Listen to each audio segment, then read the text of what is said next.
കഴിഞ്ഞ ദിവസം ഒരു രോഗി ഒ പി വന്നു. അപ്പോൾ അദ്ദേഹത്തിന് അസുഖം തുടങ്ങിയിട്ട് 1 മാസം ആകുന്നേ ഉള്ളൂ. ജോയിൻറ്റ് ആർത്രൈറ്റിസ് ആണ്, സന്ധികളിൽ നീരുണ്ട്.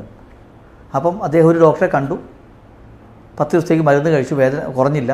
വേറൊരു ഡോക്ടറെ കണ്ടു. അപ്പോൾ 3ാമത്തെ ഡോക്ടറായിട്ടാണ് നമ്മുടെയൊക്കെ വരുന്നത്. ജോലിക്ക് പോകുന്നുണ്ട്, കാര്യങ്ങളൊക്കെ ചെയ്യാൻ സാധിക്കുന്നുണ്ട്. പക്ഷേ പൂർണ്ണമായിട്ട് ഇനി കുറഞ്ഞിട്ടില്ല ഡോക്ടർ, എന്താ ചെയ്യേണ്ടത്? അപ്പോൾ ഇതൊരു കോമൺ ഡൗട്ടാണ്. നമ്മൾ ഒരു ചികിത്സ തുടങ്ങി 1 മാസമോ 2 മാസം ഒരു 10 ദിവസം 15 ദിവസം കൊണ്ട് വേദന കുറയുന്നില്ലെങ്കിൽ നമ്മൾ എന്താ ചെയ്യേണ്ടത്? നമ്മൾ ചെയ്യേണ്ട കാര്യം, ഒന്നാമത്തെ കാര്യം നമ്മൾ മനസ്സിലാക്കേണ്ടത്, ആർത്രൈറ്റിസിൻ്റെ ചികിത്സയിൽ പല മരുന്നുകളും ആക്ട് ചെയ്ത് വരാൻ തന്നെ 2 മുതൽ 3 മാസം വരെയൊക്കെ എടുക്കും.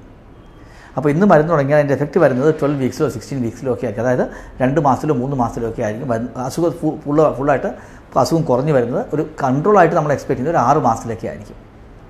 വളരെ പെട്ടെന്ന് അസുഖം കുറയാൻ സാധ്യതയില്ല. കുറച്ച് പതുക്കെ കുറഞ്ഞു വരുത്തുള്ളൂ. അത് കഴിഞ്ഞ് ഫുള്ള് കൺട്രോൾ ആകാനായിട്ട് യൂഷ്വലി നമ്മളൊരു 4 വീക്സ് എടുക്കും. അതിനെയാണ് ലേറ്റൻ പീരീഡ് എന്ന് പറയുന്നത്. അത് മരുന്ന് തുടങ്ങി അസുഖം കുറയാൻ എടുക്കുന്ന ആ ഒരു പീരീഡ് ഉണ്ടല്ലോ, അതിനെയാണ് നമ്മൾ ലേറ്റൻ പീരീഡ് എന്ന് വിളിക്കുന്നത്. ആ ലേറ്റൻ പീരീഡ് യൂഷ്വലി ഒരു 4 വീക്സ് 2 മന്ത്സോ 3 മന്ത്സോ ഒക്കെ എടുക്കും.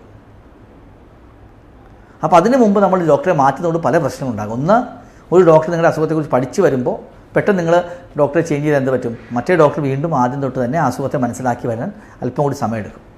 അപ്പോൾ എപ്പോഴും അസുഖം ഒരു മരുന്ന് കഴിച്ചു, ഒന്നെങ്കിൽ അലർജി ഉണ്ടാകും. വേറൊരു സംഭവമാണ്, ഡോക്ടറെ ഞാൻ അവിടെ പോയി മരുന്ന് കഴിച്ചിട്ട് കംപ്ലീറ്റ് അലർജിയായി, ആ ഗുളികയെ നിർത്തി ഞാൻ പിന്നെ അങ്ങോട്ട് പോയിട്ടില്ല, ഞാൻ നേരെ ഇങ്ങോട്ട് വന്നു, അല്ലെങ്കിൽ വേറെ സ്ഥലത്തേക്ക് പോയി. അതാണോ ചെയ്യുന്നത്? ഡോക്ടറെ മാറ്റി. അങ്ങനെ ചെയ്യുന്നത് മണ്ടത്തരമാണ്. കാരണം നിങ്ങളുടെ ഒരു ഡോക്ടറെ കണ്ടു കഴിഞ്ഞാൽ, അത് റീസണബിളി കേപ്പബിൾ ആയിട്ട് ഡോക്ടർ ആണെങ്കിൽ, ഒരു നല്ല റൊമറ്റോളജിസ്റ്റ് നിങ്ങൾ കണ്ടുകൊണ്ടിരിക്കുകയാണെങ്കിൽ, ഒരു 1-2 മാസത്തേക്ക് എന്തായാലും അദ്ദേഹത്തുമായിട്ട് മരുന്നുകൾ കറക്റ്റായിട്ട് ഫോളോ ചെയ്യുക. ഇപ്പോൾ വേദന കൂടി വരുന്നു, ഫോർ എക്സാമ്പിൾ ഒരാൾക്ക് പനി കൂടി വരികയാണ്, പനി കുറയുന്നില്ല, അങ്ങനെയുള്ള പ്രശ്നങ്ങൾ ഡെഫിനറ്റ്ലി നിങ്ങൾക്ക് ഒരു സെക്കൻഡ് ഒപ്പീനിയൻ ഒരു തെറ്റുമില്ല.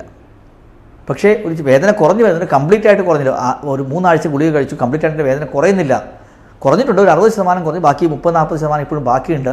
3 ആഴ്ചയെ മരുന്ന് കഴിച്ചിട്ടുണ്ടെങ്കിൽ അതിന് വീണ്ടും ഡോക്ടറെ മാറ്റേണ്ട കാര്യമില്ല. കാരണം ഈ മരുന്നുകൾ ആക്ട് ചെയ്യാൻ പതുക്കെ ആക്ട് ചെയ്ത് വരത്തുള്ളൂ. ആക്ട് ചെയ്യാൻ സമയമെടുക്കും. ആക്ട് ചെയ്ത് പതുക്കെ കുറഞ്ഞ് വന്ന് ഒരു 60% 70% കുറയും, പിന്നെ 80% പിന്നെ 90%, അങ്ങനെ പതുക്കെ കുറഞ്ഞു വരും. പക്ഷേ വേറെ ചിലരുണ്ട്, ഡോക്ടർ ഞാനൊരു മരുന്ന് കഴിച്ചുകൊണ്ടിരിക്കുകയായിരുന്നു, 6 മാസം അതേ ഗുളിക കഴിച്ചു, പക്ഷേ എനിക്ക് ഒട്ടും കുറവില്ല, അത് ഉള്ള പോലെ തന്നെ വേദനയുണ്ട്, കുറച്ച് കൂടിയിട്ടുണ്ടെങ്കിലേ ഉള്ളൂ. അങ്ങനെയാണെങ്കിൽ ഡെഫിനറ്റ്ലി നിങ്ങളൊരു സെക്കൻഡ് ഒപ്പീനിയൻ എടുക്കണം. നമ്മുടെ സെൻറ്ററിൽ നമ്മൾ ചെയ്യുന്നത്, ഒരാൾക്ക് 3 മുതൽ 4 മാസം വരെ മരുന്ന് കഴിച്ചിട്ടും അസുഖം കുറഞ്ഞതിന് 3 പോസിബിലിറ്റീസാണ് ഉള്ളത്. ഒന്ന്, നമ്മുടെ അസുഖത്തിൻ്റെ കറക്റ്റ് മരുന്ന് കൊടുത്തിട്ടും അസുഖം കുറയുന്നില്ല എന്നുണ്ടെങ്കിൽ നമ്മുടെ ഒരു റീ ഇവാലുവേഷൻ ചെയ്യണം. എന്തുകൊണ്ട് കുറയുന്നില്ല, വേറെ എന്തെങ്കിലും പ്രശ്നമുണ്ടോ, നമ്മൾ മിസ് ചെയ്യുന്ന എന്തെങ്കിലും പ്രശ്നമുണ്ടോ?